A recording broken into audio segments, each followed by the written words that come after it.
Dear viewers and students, today I'll be discussing the remaining paragraphs of the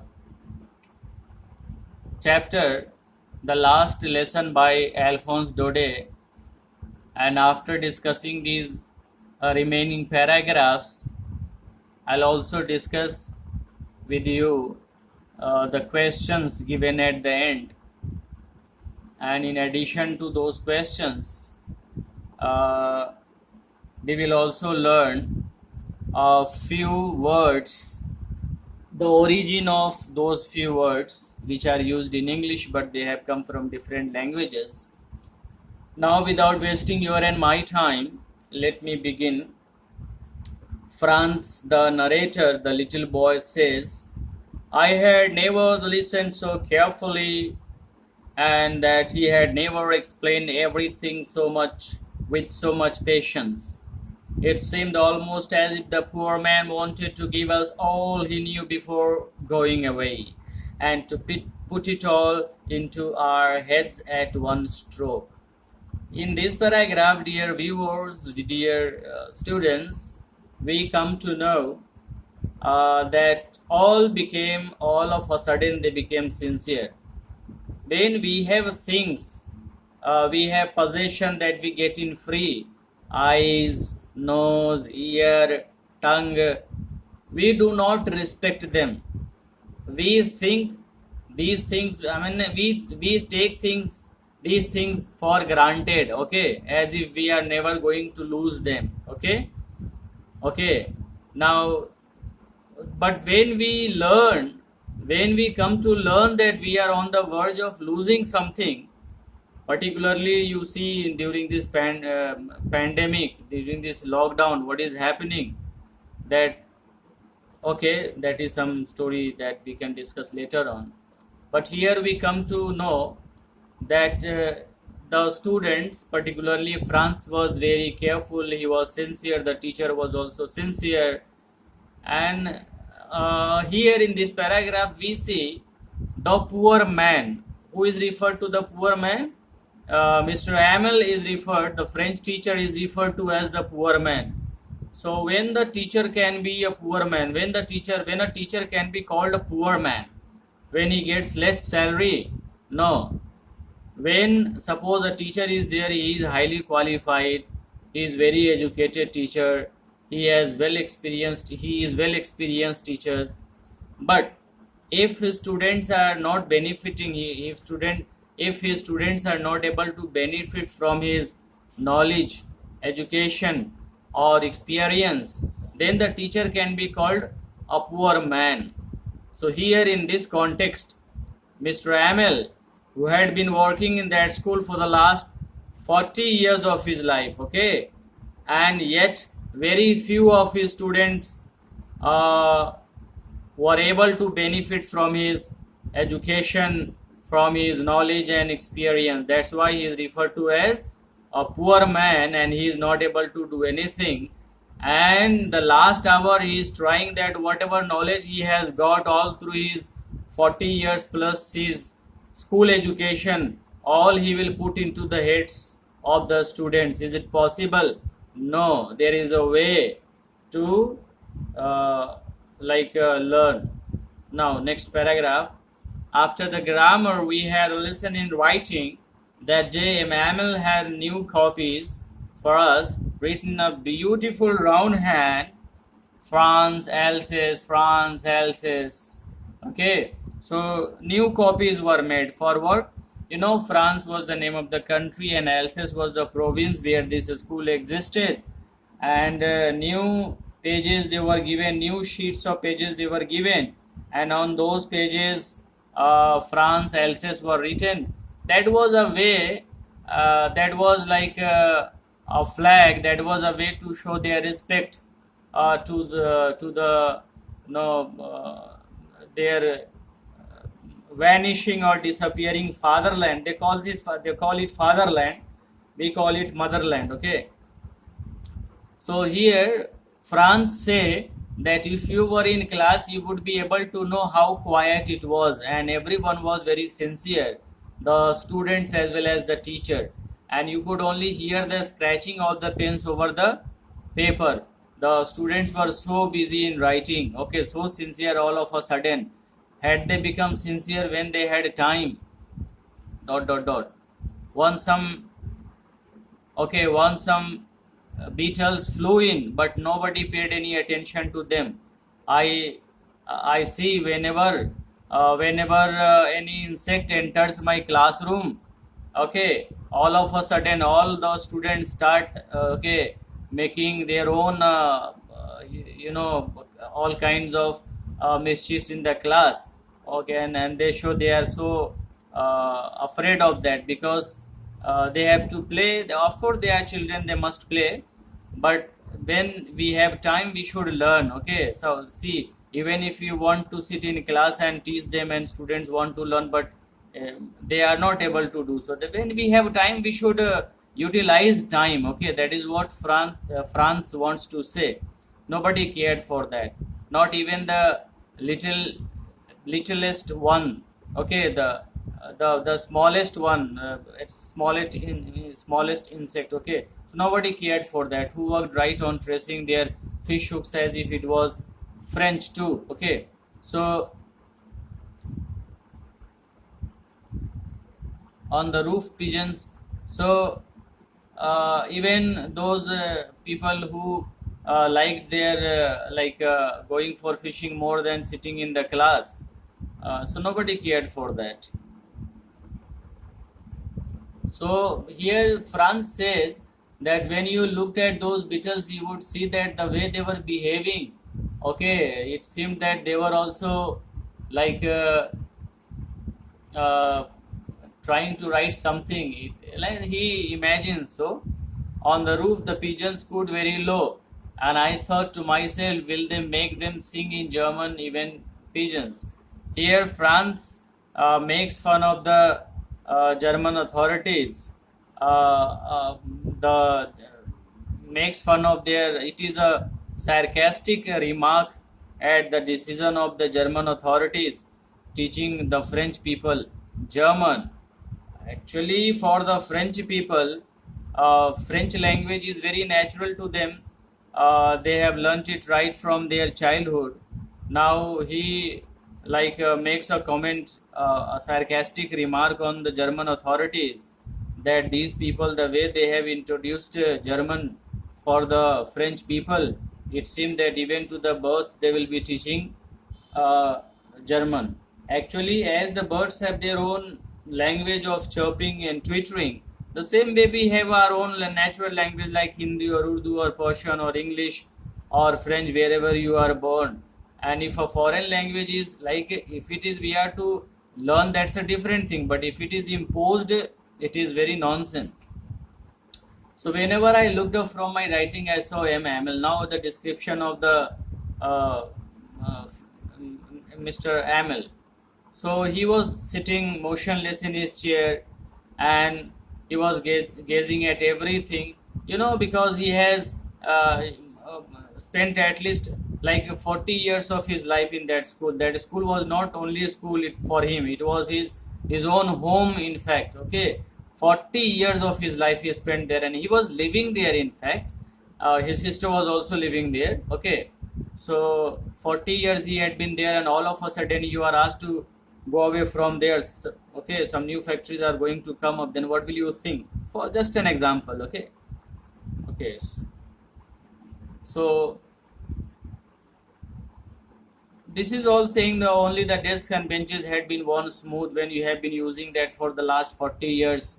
The walnut trees in the garden were taller. He planted those trees with his own hands, and the hop vine that he had planted. So he had maintained a good garden, okay, and he had been there, okay, 40 years of one's life. You can understand 40 years of his life.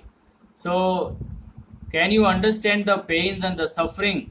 You have lived somewhere for 40 years, or you have served somewhere for 40 years, and all of a sudden some foreign country comes and you are asked to leave that school, where you have been working for 40 years. So it is like giving out some of. And Mr. Amel stood up, very pale in his chair. Okay, so when somebody had just recovered from here, paleness shows his weakness, and weakness not because of sickness. Here you understand what is the situation. The narrator says that that particular day he looked taller than before. Why? Here tall means, it has two meanings. One can be that he was more confident than ever before. Second thing, that he looked more respectable than ever before. Okay, now these are the last words of Mr. Amel, the French teacher, last words, and in his words only, my friend, when you are very emotional, you are not able to speak. When you are emotional, you try that, and you could only manage to write on the blackboard, Vive la France, long live France. I should have written it in French, but I know German only. Okay.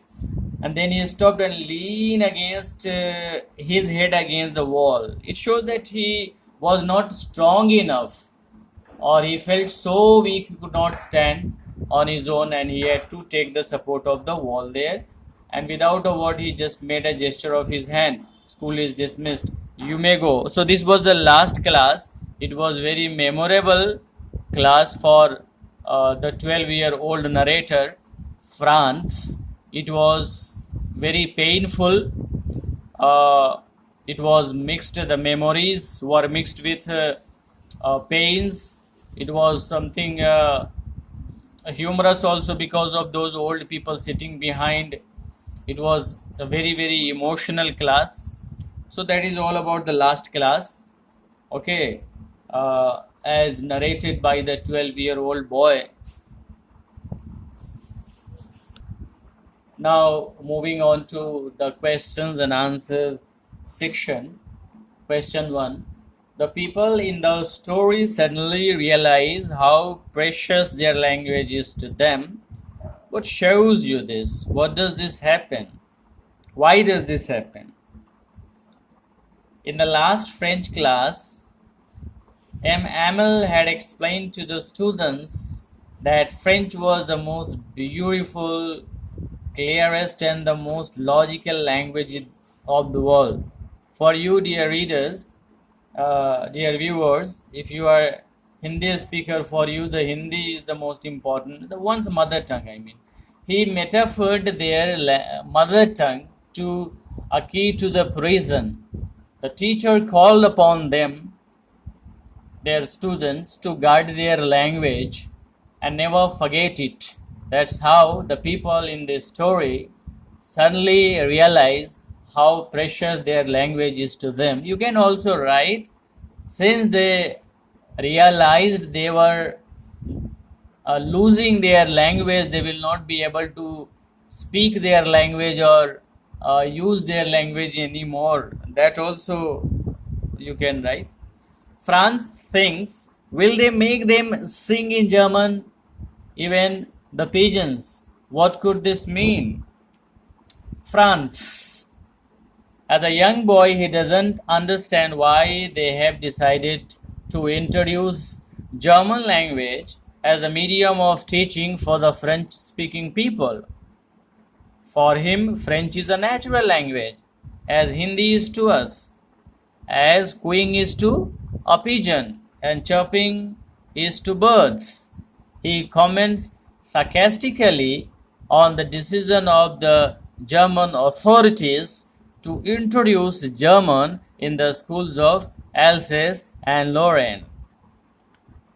When a people are enslaved, as long as they hold fast to their language, it is as if they had the key to their prison. Can you think of examples in history where a conquered people had their language taken away from them or had a language imposed on them?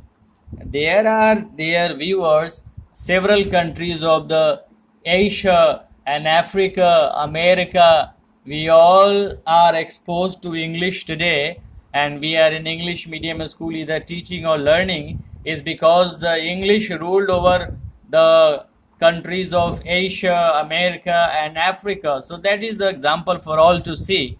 When Romans conquered European territories, they imposed Latin, okay, in the parts of Europe. Then Portuguese imposed French in Pondicherry. British imposed English here. Afghans imposed their language Persian, not Persians.